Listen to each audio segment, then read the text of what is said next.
Movie शुरू होती है तो हमें ये सीन दिखाया जाता है कि समंदर से कुछ अजीबोगरीब क्रिएचर्स निकलकर शहर की तरफ बढ़ रहे हैं और उन्हें पैरासाइट्स का नाम दिया गया है। फिर हम एक आदमी को देखते हैं जो कि अपने कमरे में सोया होता है और उनमें से एक पैरासाइट रेंगता रेंगता उसके कान के अंदर चला जाता है। वो आदमी बहुत तड़पता है और उसके बाद फिर से नॉर्मल होकर सो जाता है। अब हमें एक लड़का दिखाया जाता है जिसका नाम शिनची था। वो रात को अपने कमरे में हेडफोन्स लगाकर गाने सुन रहा होता है। वो पैरासाइट उसके कान में घुसने की कोशिश करता है लेकिन उसे घुसा ही नहीं जाता। अब वो उसके नाक के पास चला जाता है। शिनची को खारिश होती है तो वो समझता है कि वो एक कीड़ा है, तो वो उसे पकड़कर दूर फेंक देता है। वो उसको मारने के लिए आगे बढ़ता है लेकिन तभी वो पैरासाइट उसके हाथ पर काट कर उसके हाथ के अंदर चला जाता है। तभी उसकी मॉम भी वहाँ पर आ जाती है तो वो उनसे कहता है कि देखें मेरे हाथ में कुछ चला गया है। और जब उसकी मॉम उसका हाथ देखती है तो वो बिल्कुल ठीक होता है। अब अगली सुबह हमें दिखाया जाता है कि शिनची नाश्ते की टेबल पर बैठा होता है तो उसे अपने हाथ में बहुत अजीब फील होता है। और फिर दूसरी तरफ हमें वो आदमी दिखाया जाता है जिसके कान में स्टार्टिंग में एक पैरासाइट चला गया था। वो अपनी बीवी के सामने आकर खड़ा होता है और अपना मुंह खोल लेता है। उसका मुंह बहुत ही खौफनाक और बहुत ही बड़ा था और वो अपनी बीवी का सर अपने मुंह में लेकर अपना खौफनाक मुंह बंद कर लेता है और ये सब उसी पैरासाइट की वजह से हो रहा था। फिर हमें शिनची दिखाया जाता है जो कि स्कूल जाते हुए रास्ते में अपनी दोस्त से मिलता है। वो भी उसमें काफी अजीब हरकतें नोट करती है और जब वो स्कूल पहुंच जाता है तब भी उसके साथ बहुत कुछ अजीब हो रहा था, जैसे उसके राइट हैंड में काफी पावर आ गई हो। वो घर आता है और अपना हाथ काटने की कोशिश करता है लेकिन उसका हाथ मूव करने लगता है और उसे रोकता है और फिर हम देखते हैं कि उसका हाथ एक क्रिएचर में बदल गया है और वो शिनची से बातें भी कर रहा था। फिर हम देखते हैं कि वो शिनची की बुक्स भी पढ़ा करता था और उसका लैपटॉप भी यूज किया करता था क्योंकि वो इंसानों के रहने के तरीके जानना चाहता था। जब इसने शिनची की बॉडी में घुसने की कोशिश की थी तो शिनची ने इसे आगे जाने से रोक लिया था, इसलिए अब ये सिर्फ राइट हैंड में ही था और उसी हाथ को कंट्रोल कर रहा था। ये अपना नाम मिकी बताता है और कहता है कि तुम मुझे कभी मत काट क्योंकि मैं तुम्हें कुछ नहीं कहूंगा, तुम मेरे होस्ट जो हो।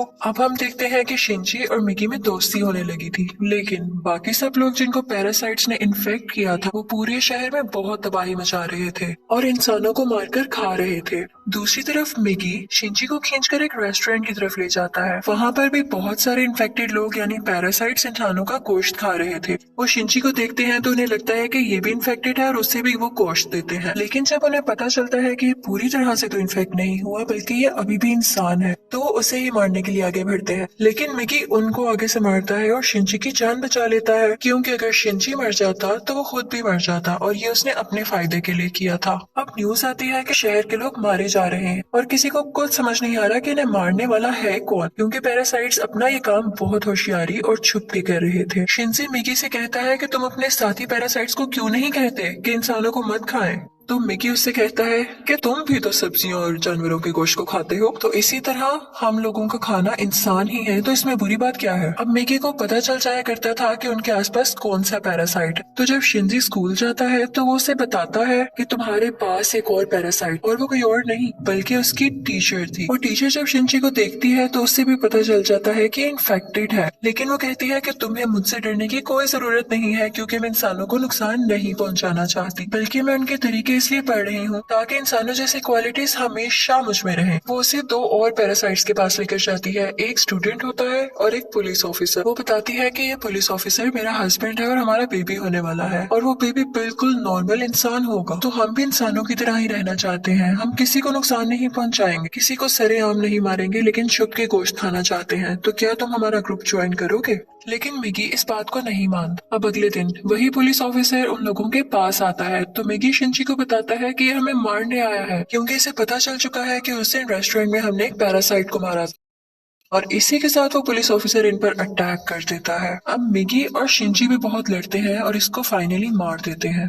जब शिनची घर आता है तो उसे बहुत बुरा लग रहा कि उसने एक मर्डर कर दिया, लेकिन दूसरी तरफ हम देखते हैं कि पुलिस ऑफिसर की बॉडी से वो पैरासाइट निकलकर किसी और की बॉडी में चला जाता है और ये कोई और नहीं बल्कि शिनची की माँ थी और वो शिनची को मारने के लिए उसकी तरफ बढ़ रही थी। मिगी शिनची को बताता है कि तुम्हें मारना चाहती है, तो शिनची उसे कहता है कि खबरदार तुमने मेरी माँ को कुछ कहा, क्योंकि वो अपनी माँ से बहुत मोहब्बत करता था और वो नहीं चाहता था कि उसकी माँ मरे। लेकिन देखते ही देखते उसकी माँ का सर भी बाकी पैरासाइट्स की तरह खुलने लगता है और वो शिनची पर अटैक कर देती है। उसका बहुत खून जाया होता है और वो मरने के करीब होता है। लेकिन अगली सुबह हम देखते हैं कि वो दोबारा से उठ खड़ा हुआ है। तो मिगी उसे बताता है कि तुम बहुत जख्मी हो गए थे, लेकिन मैंने अपने सेल से तुम्हारे जख्म को ठीक कर दिया। लेकिन यहाँ बुरी बात ये थी कि अब शिनची की बॉडी में मिगी के सेल्स चले गए थे और अब वो पूरी तरह इन्फेक्ट हो रहा था। अब शिनची अपनी माँ को ढूंढने लगता है, लेकिन वो कहीं पर नहीं मिलती। तो वो टीचर के पास जाता है और पुलिस ऑफिसर के बारे में पूछता है, लेकिन वो टीचर भी उसे कुछ नहीं बताती। मिगी उसे बताता है कि अब दिन में मुझे भी 4 घंटे सोने की जरूरत पड़ेगी और उस वक्त मैं तुम्हें बचा नहीं सकूंगा, तुम्हें अकेले ही लड़ना होगा। लेकिन क्योंकि मिगी के सेल्स भी अब उसकी बॉडी में थे तो उसके अंदर मिगी की क्वालिटीज भी आने लगी। खैर, फिर हम देखते हैं कि वही स्टूडेंट जो टीचर ने दिखाया था, जो कि पैरासाइट बन चुका था,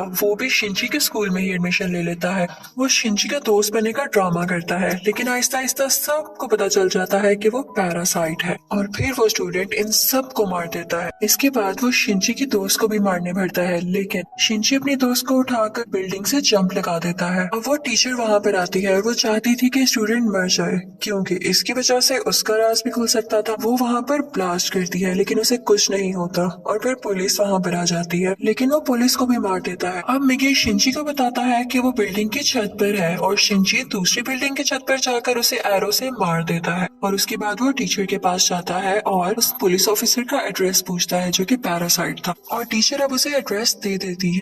उस पुलिस ऑफिसर का पैरासाइट अब भी उसकी माँ के अंदर था, लेकिन यहाँ पर मिगी के सोने का टाइम हो जाता है। तो इसका मतलब ये था कि शिनची को यहाँ पर अकेले ही लड़ना था। उस पैरासाइट को खत्म करने के लिए जैसे तैसे करके वो उसकी गर्दन काट देता है, जिसके बाद उसकी माँ और वो पुलिस ऑफिसर दोनों मारे जाते हैं। फिर हम देखते हैं कि शिनची अपनी दोस्त से हॉस्पिटल मिलने जाता है।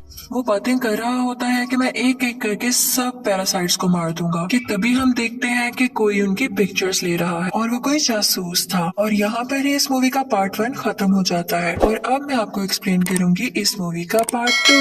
अब पार्ट 2 में उस इंसिडेंट के कुछ महीनों बाद का टाइम दिखाया गया है, जब आर्मी को पता चल जाता है कि इस शहर में कोई पैरासाइट हैं जो लोगों पर अटैक कर रहे हैं और वो लोगों को बचाना चाहते थे। फिर वो जेल से एक सीरियल किलर को लाते हैं जो पहचान सकता था कि पैरासाइट कौन है और नॉर्मल ह्यूमन कौन है। उसके सामने एक एक करके लोग लाए जाते हैं तो वो सबको नॉर्मल कह देता है, लेकिन जब उसके सामने शिनची आता है तो वो सोच में पड़ जाता है और काफी सोचने के बाद कहता है कि ये भी नॉर्मल है। अब शिनची जब घर जा रहा होता है तो मिगी उसे बताता है कि हमारे बहुत पास एक पैरासाइट है और वो पास के एक बिल्डिंग में जाते हैं जहाँ पर वो पैरासाइट एक इंसान का गोश्त खा रहा होता है। जब वो पैरासाइट शिनची को देखता है तो उसकी तरफ बढ़ता है, लेकिन मिगी इसे मार देता है। फिर अचानक उसे फील होता है कि जैसे उसके पीछे कोई है और ये कोई और नहीं बल्कि वही आदमी था जिसने पार्ट 1 के एंड में शिनची और मिगी की पिक्चर्स ली थी। और फिर हमें शहर का मेयर दिखाया जाता है जो कि पैरासाइट्स की फेवर में बोलता और बहुत बुरा आदमी था और वो टीचर भी उसके साथ मिली हुई थी। और अब हम देखते हैं कि उस टीचर का बेबी भी हो चुका था जो कि बिल्कुल नॉर्मल ह्यूमन था। वो मेयर जान गया था कि शिनची पैरासाइट्स को मार रहा है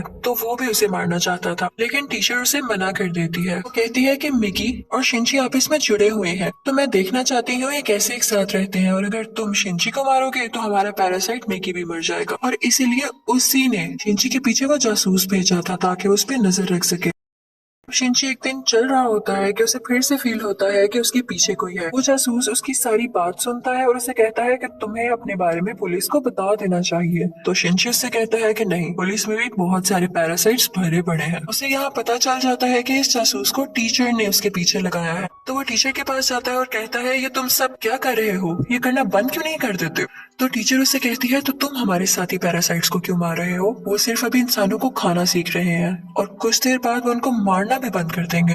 वो चुप हो जाता है और फिर जासूस के पास जाता है और उसे बताता है कि वो टीचर बहुत खतरनाक पैरासाइट है, वो किसी भी वक्त तुम्हें भी नुकसान पहुंचा सकती है तो तुम उससे दूर रहो। लेकिन जासूस उसकी बात पर यकीन नहीं करता। अब अगले दिन वो जासूस उस मेयर से मिलता है। उसे शिनची की बात को टेस्ट करना था कि वो सच बोल रहा है या नहीं, तो इसलिए वो मेयर के रूम में वॉइस रिकॉर्डर लगा देता है। लेकिन मेयर को इस बारे में पता चल जाता है और वो जासूस को मारने का हुक्म दे देता है कि ये अब हमारे लिए नुकसान बन चुका है। वो पैरासाइट को उसके घर भेजता है उसे मारने के लिए, लेकिन वो घर पे नहीं होता तो उसकी बेटी को मार देते हैं। अब दूसरी तरफ शिनची को मिगी बताता है कि तुम पर 5 पैरासाइट्स अटैक करने आ रहे हैं। अब उनकी तरफ एक आदमी बढ़ता है और उसी आदमी के अंदर वो 5 पैरासाइट्स थे। मिगी और शिनची उससे फाइट करते हैं और उसका सर उड़ा देते हैं। उन्हें उन्हें लगता है कि अब ये मर चुका है, लेकिन अभी तो सिर्फ एक पैरासाइट मारा गया था और 4 अभी भी बाकी थे। बाकी के पैरासाइट्स उसके हाथ में आ जाते हैं और उसे कंट्रोल करने लगते हैं। अब वो टीचर मेयर से कहती है कि जब मैंने तुम्हें मना किया था कि तुम उस जासूस या शिंजी को मारने के लिए पैरासाइट नहीं भिजवाओगे तो तुमने ऐसा क्यों किया। अब मेयर यहाँ पर नोट करता है कि उस टीचर के दिल में माँ बनने के बाद इंसानों वाले इमोशंस वापस आ रहे थे, तो इसे ये बात बिल्कुल अच्छी नहीं लगती। अब वो उस टीचर को मारने के लिए 3 पैरासाइट्स भेजता है, लेकिन चूंकि वो भी पैरासाइट थी तो उसको पता चल जाता है कि कोई उसे मारने आ रहा है और वो उनको पार्किंग में बुलाती है और उन तीनों से अकेले ही मुकाबला करके उन्हें मार देती है। लेकिन जब वो घर आती है तो वो देखती है कि उसका बच्चा वहाँ पर नहीं है और उसे एक नोट मिलता है जिस पर लिखा होता है कि तुम्हारा बच्चा मेरे पास है और ब्रिज पर मुझसे मिलने आओ। इनफैक्ट वो नोट उस जासूस का था। वो अपनी मरी हुई बेटी का बदला लेना चाहता था टीचर के इस बेबी को मारकर। वो टीचर घबराते हुए शिंजी को भी अपने साथ वहाँ लेकर जाती है, तो शिंजी उस जासूस को बताता है कि तुम्हें इसे मारकर कुछ नहीं मिलेगा क्योंकि ये बेबी एक नॉर्मल इंसान है। इसी दौरान आर्मी भी वहाँ पर आ जाती है और उन्हें पता चल जाता है कि मेयर ने अपनी बिल्डिंग के अंदर बहुत सारे पैरासाइट छुपाए हुए हैं। अब वो बिल्डिंग से एक एक करके लोगों को निकाल रहे थे और उनमें से जो पैरासाइट था वो उसको शूट करते जा रहे थे। सीरियल किलर भी वहीं पर था और फिर हम मेयर को स्पीच करता हुआ देखते हैं जो बता रहा होता है कि असली मॉन्स्टर्स तो इंसान है जो कि पैरासाइट्स को बिला वजह मार रहे हैं। तो वहाँ पर बैठे हुए आर्मी के सब लोग उसे शूट कर देते हैं जिससे उसकी डेथ हो जाती है। तभी वो सीरियल किलर चिल्लाने लगता है कि ये इंसान था, ये तो बस पैरासाइट्स का साथ दे रहा था। लेकिन जब वो पीछे मुड़ के देखते हैं तो वही आदमी उनके पीछे खड़ा होता है जिसके अंदर 5 पैरासाइट्स थे। सब उसे शूट करते हैं लेकिन उसे कुछ नहीं होता। फिर हम देखते हैं कि जासूस उस बच्चे को फेंकने ही वाला होता है। टीचर जब ये देखती है तो अपने बच्चे को बचाने के लिए उसे मजबूरी में पैरासाइट बनना पड़ता है। वो अपना एक हाथ निकालकर जासूस की चेस्ट में घुसा देती है जिसकी वजह से सबको पता चल जाता है कि वो एक पैरासाइट है। पुलिस उस पर मुसलसल शूट करने लगती है और वो जान गई थी कि अब उसकी जान नहीं बच सकती, तो वो अपना बेबी शिंजी को पकड़ाने आती है। जैसे ही वो बेबी शिंजी को पकड़ाती है बहुत ज्यादा गोलियां लगने की वजह से उसकी फौरन डेथ हो जाती है।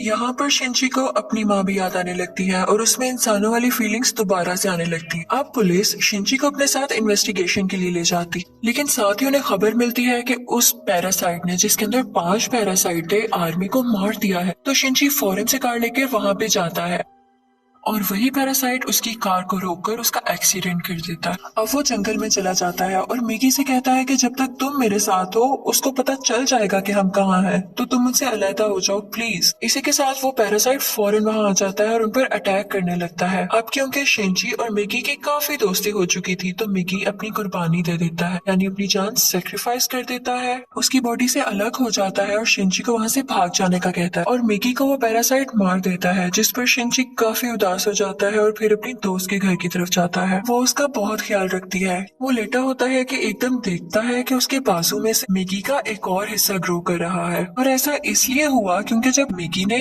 अपने बॉडी सेल्स लेकर उसकी बॉडी को ठीक किया था तो मिगी के सेल्स भी तो उसकी बॉडी में आ गए थे, इसलिए वो चाहता तो दोबारा ग्रो कर सकता था। शिंजी को फील हो गया था कि अब ये दोबारा आ रहा है तो उस पैरासाइट को दोबारा से पता चल जाएगा कि मैं कहाँ हूँ, तो वो अपनी दोस्त की जान बचाने के लिए उसको बाय कहकर वहाँ से चला जाता है। लेकिन जैसे वो बाहर जाता है तो वो पैरासाइट उसे पकड़ लेता है, लेकिन एक फैक्ट्री में पहुंचकर शिंजी एक केमिकल रोड उसकी बॉडी में घुसा देता है, लेकिन उसे कुछ नहीं होता। तो वो कहता है कि तुम मुझे क्या समझ रहे हो, मैं तो तुम्हें मारकर बाकी इंसानों को भी मार दूंगा और फिर मैं और बाकी पैरासाइट्स इस दुनिया पर रूल करेंगे। वो उसे मारने ही वाला होता है कि मिगी फौरन से उसकी बॉडी में दोबारा ग्रो कर जाता है और उस पैरासाइट पर अटैक कर देता है। इसी के साथ उसकी बॉडी में कुछ होने लगता है और वो तड़पने लगता है। तो मिगी शिंजी को बताता है कि जिस रोड से तुमने इसको मारा उस पर बहुत केमिकल्स लगे हुए और अब पैरासाइट्स इसकी बॉडी में नहीं रहना चाहते और एक एक करके सब पैरासाइट्स उसकी बॉडी छोड़ देते हैं और अब सिर्फ उसकी बॉडी का ढांचा बाकी रह गया। तो शिंजी वो उठाकर नीचे आग में फेंक देता है जिससे फाइनली उसकी डेथ हो जाती है। अब हमें काफी दिन बाद का टाइम दिखाया जाता है जब सब कुछ नॉर्मल हो चुका है। तो मिगी शिंजी से कह रहा होता है कि अब जैसा कि इस दुनिया में कोई भी पैरासाइट नहीं रहा तो हमें भी साथ नहीं रहना चाहिए, मैं तुमसे अलग हो जाऊंगा। लेकिन शिंजी उसे मना कर देता है तो मिगी खुद ही अपने आप को खत्म कर लेता है और शिंजी का हाथ वापस से अपनी फॉर्म में आ जाता है, जिस पर वो काफी उदास हो जाता है और मिगी को मिस करने लगता है। अब हम देखते हैं कि काफी टाइम गुजर गया है और शिंजी और उसके दोस्त अच्छी जिंदगी गुजार रहे थे और वो उस टीचर के बेबी से भी मिलने जाया करते थे कि अचानक हम देखते हैं कि वो सीरियल किलर वापस आ गया था और वो शिंजी के दोस्त को किडनैप कर लेता है। वो उसके कान में कहता है कि असली मॉन्स्टर इंसान है, लेकिन शिनची की दोस्त उसे कहती है कि असली मॉन्स्टर तो तुम हो, तुम लोगों को मारते हो। तो इस बात पर वो सीरियल किलर उसको बिल्डिंग से नीचे धक्का दे देता है, लेकिन शिनची फौरन से जाता है और अपना हाथ लंबा करके उसे बचा लेता है। और यहाँ पर उसे फील होता है कि उसकी मदद यहाँ पर मैगी ने की है। और यहाँ पर मूवी फाइनली खत्म हो जाती है।